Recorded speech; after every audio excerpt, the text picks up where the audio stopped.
Hi, I'm Em, and today we're going to be talking about vision boards. These are the vision boards that I have made for this year. Got a couple different ones. So this one is more on my business and creative goals. This one is kind of like my inner higher self that we'll be going over. And then this one was the first one I made, and just kind of general stuff, a little more long-term goals. Vision boards. What is a vision board? Typically, it's images that you choose and put together, whether that's physically or digitally, and they just reflect things that you're wanting to work toward or visualize, goals, dreams, aesthetic moods. You can make them specific, like I did for like my work goals. I think that there's a lot that goes into vision boards than just creating them. You can create a vision board and have none of it come true if you're not actually working toward it and taking any steps that are in alignment. Action is important to go with these vision boards,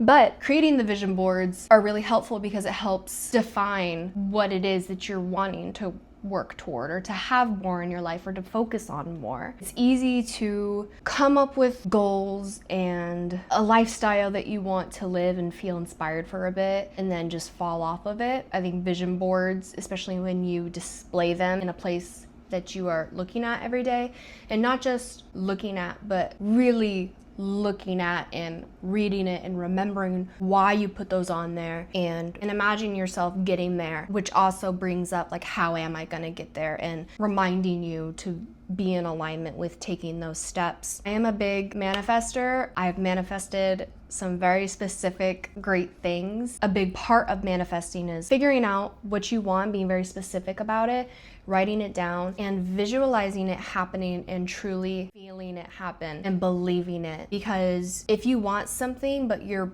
body doesn't really believe it's safe to get there or doesn't really believe that that's a possibility, then that's what it's gonna stay. It's gonna just stay like a distant possibility. Really seeing yourself being able to get to where you want to be or to have the things that you want to have, be the person you want to be, you got to be able to capture what that feels like and like what you had to do to get there, and truly believe that that is for you and that you're gonna get there by doing the work. So it's kind of just mapping out what you're wanting.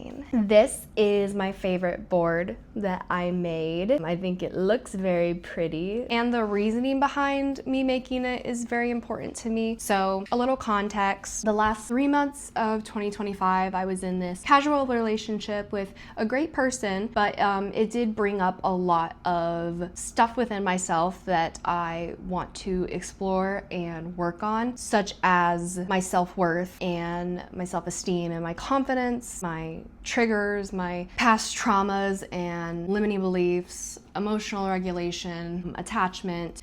In this relationship, I was kind of pushing my own like true wants and needs aside in search for something that wasn't actually fulfilling me. And it was kind of bringing me a little more pain than pleasure, or at least I was bringing myself more pain than pleasure. It was a lot of self-abandonment that does not feel good. And it got to a point where I just realized how much time and energy and focus I was putting into this relationship that wasn't actually giving me what I wanted, which again, we are all in control of our own actions and what we allow and what we tolerate and settle for and the standards that we have and whether we're actually in alignment and pursuing those. I made the decision to kind of stop doing the self-abandonment and lovingly closing the door on that relationship. And it went great. We had a great conversation and they're very supportive and understanding. So I'm very thankful that I was able to kind of do that with someone who was so empathetic and understanding and supportive. But the night that I kind of decided, I'd come home and I kind of wrote a letter from like my big self to my little self. And it was just kind of like, oh, this has been a lot and like hard and scary, but like I'm proud of you for trying. But you have these wants and needs, you recognize these and you see that they're not being met, and it's time to take a step back and start trying to give that to yourself, giving that time and energy back to myself. And all that that love and that validation and that comfort that I'm craving, I just want to give it to myself. When I think of the person that I want to be and the things that I want to have, it's like you have to make that decision. You have to continuously, every single day, make these little choices that either align with that or they don't. And so I've kind of been seeing myself in these three parts: my inner child, my current self, and my higher self. These all coexist together and they're holding hands. Sometimes one kind of, takes the forefront or whatever, but they do work together. They live in harmony and support each other rather than just being kind of separate entities. And it's just kind of helped the way that I think, and that I'm able to accept myself and give myself a lot more like grace and empathy through that, which is something I've always really struggled with. A lesson that I'm trying to grasp, that I've kind of recognized, is that it's like, well, how do I get to the person I want to be? How do I get to that higher self that I envision? And it's like, well, when you're not acting in alignment with that, and you're in your old ways, or the things that you're trying to break, the patterns, the habits, the limiting beliefs, it's a matter of being aware and recognizing it and giving yourself grace and empathy and forgiveness, and choosing to actively step back into it. Because you gotta like remove the perfectionism and the shame that comes with not always being your best self, and because it's unrealistic and it hinders the progress. I actually imagine myself stepping into that part of myself while also lovingly accepting and acknowledging like where I am and not punishing it. So that's a bit of what I've been working on. Let's get into some of the things that I actually put on the board. And the future is a healed heart, and I release the need for external validation and focus on loving myself. So I'm really excited. I have chosen this year to be single and celibate, and I truly think that that's the best decision for me right now. If I meet someone and I have a good connection with them, I might pursue that with caution. But overall, I am not going to be actively looking out relationship, serious, casual, things for attention or for sex. We're not doing that this year because I don't want to, and I don't think that's the healthy choice for me right now. For where I want to be and the things that I want to solidify, I want my healthy habits to become more foundational in my life, and like I said, just working on my inner worth and my confidence and trusting my gut, and that inner validation is something that I am working on. And when I do meet someone that I want to have a healthy, loving relationship with, I just want to be a little more ready. I know you're never really ready for whatever, but I just know that for myself, I want to spend more time going to the gym and doing self-care and cooking and learning and unpacking and reprocessing, all that fun stuff. But I'm actually genuinely excited, and I feel like every girly in their 20s goes through a dedicated year of single celibacy and then meets someone super awesome. I'm so lucky. Everything works out for me, and lucky girl. Yeah, I mean, if you just believe that you're lucky, you just will feel a little more lucky. That's just the way it works. I don't know. Along with everything I want is already mine, abundant girl era, I manifest everything I desire, authenticity is magnetic, magnetic aura. 777, if I'm remembering correctly, is about luck and receiving, and also abundance. Like, abundance surrounds me and I'm grateful. Living in a state of abundance, being very aware of things that you have that you're grateful for, and receiving and being open to that, and being magnetic toward the things that you want. Giving yourself permission to want things for yourself and actually believing that you can get them. When you switch into that mindset, you are going to recognize more opportunities, and you're going to take more actions and steps to be aligned. Period.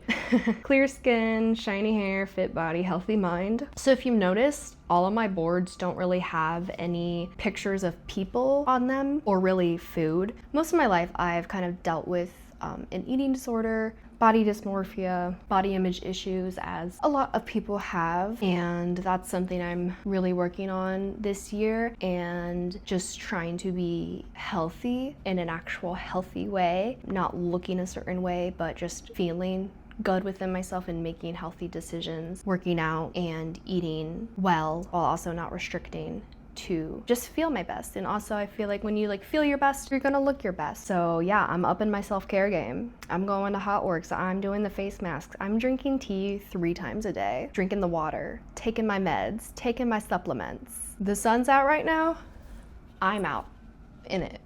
I'm in it right now. Getting off social media. I'm very privileged to have everything that I have, and I want to take what I'm given and make the most out of it, run with it. Acceptance, love, growth. Okay. Soul too deep for meaningless connections. I feel like I have pretty high expectations and standards for the people that I have close to me in my life, which is a beautiful thing because I care a lot about the people I have in my life, and I just simply kind of want that reciprocated. I like to have friends that, you know, are different from me and challenge me in all sorts of ways, but also that we have the type of relationship where we are inspiring each other and uplifting each other and always encouraging each other to be our best selves and also accept not best self version of us. I truly just think my energy and time is too precious to waste on relationships and connections that don't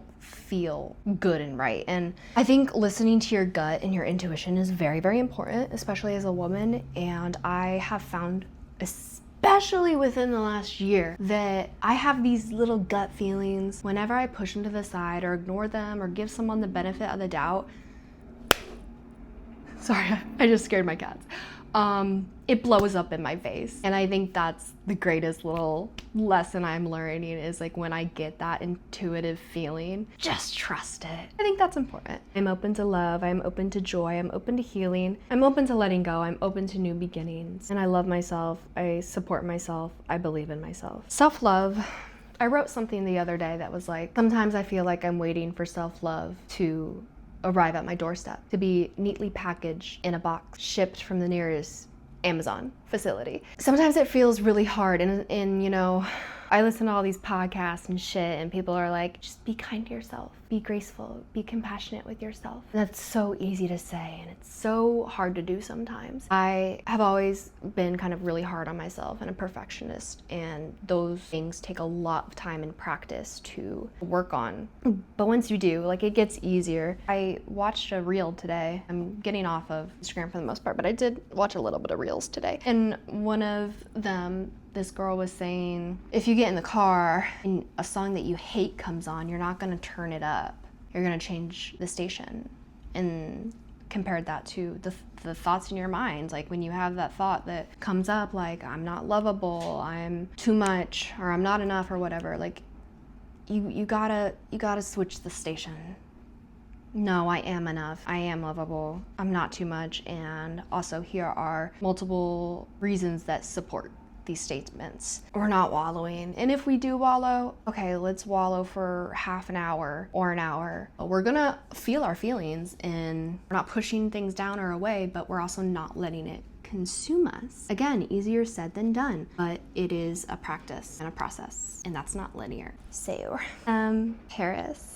And I have Paris here too. So I went to Paris last year, and it was very, very magnificent. And I'm very, very blessed and lucky and privileged to be able to go there. I went for like 5 days. My mom took me and paid for most of it. She is a very hard working healthcare worker. We went and we had a great time, and I want to go again.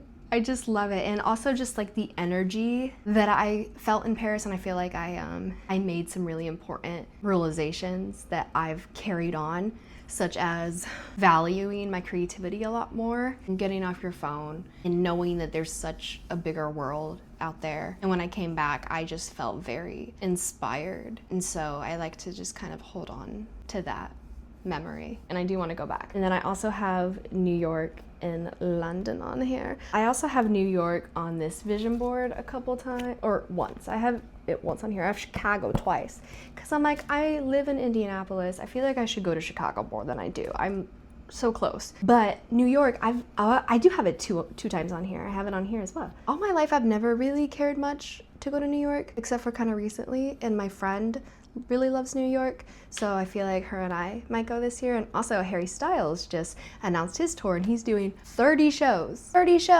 at Madison Square Garden. So I'm pretty positive I'm gonna end up in New York at some point this year. And then London. I really want to go to London. I'm drinking tea in preparation. I'm kidding. No, I'm not. I am drinking a lot of tea. It's very nice. I don't know, I just want to go to London. I want to wear plaid skirts and tights and figure out what London's about. I'm an American. I'm not very worldly cultured. I could stand to learn a thing or two about some other countries. I just want to go to Europe more. I like Europe. I can go other places too. I will go to London. I really think within either this year or next year I'll go to London. I'll make it happen. How? We'll figure it out. Okay, so I just have a lot of glitter in the backgrounds, and this, She Glitters Like a Star, which is from a song that I've never listened to, but I just really like She Glitters Like a Star because I like glitter and I like stars, and I'm just trying to have more glitter and stars and pink in my life. I love the color pink. It brings me so much dopamine, and I'm just bringing them to the forefront in my life more. Definitely gonna be on a plane. 100K. Okay, so I'm like embarrassed to share this, but I'm gonna do it.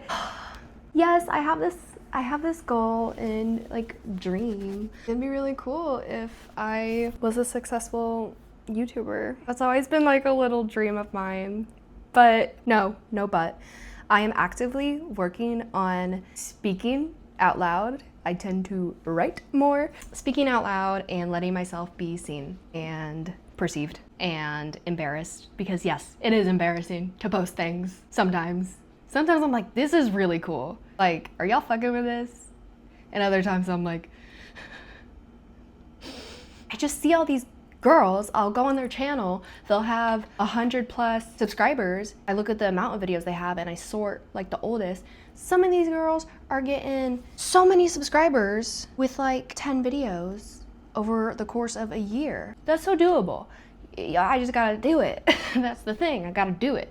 I'm working on it right now, actively. This is what we're doing. YouTube is coming back. Not that it ever really left, but I think our generation, at least in my opinion, and hopefully this is true, I think we are getting burnt out on social media. I think the addiction is starting to eat away at our brains to the point where we're like, I gotta stop. I gotta make some kind of change because it's so obvious. Like my memory, I do have ADHD and hey, my memory is not great. Scrolling makes everything so much worse. Switching to long form content, and also like the act of scrolling actually is different than just the short form. The scrolling compounds it and just ruins your dopamine and attention span. And if you need motivation to get off of the apps, watch a YouTube video about like the science behind what's happening. They want us addicted and sad so that we will buy things.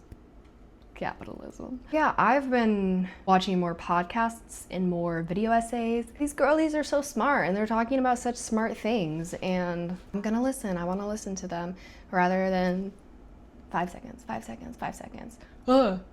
Watching a video of like something graphic and scary and sad. Horrible news. Not that I'm ignoring the news, I'm still aware of what's happening. I watch Seth Meyers and Jimmy Kimmel and Stephen Colbert. That's how I get my news. With some humor, because that's the way to cope. Hours on end. And then it's like, what did I retain? Nothing. So, more YouTube, and also just like more silent time to decompress and all that. Yeah, so that was this higher self board. I'm very dedicated to just being happier. I'm really proud of myself. I'm very, very proud of myself for where I've come.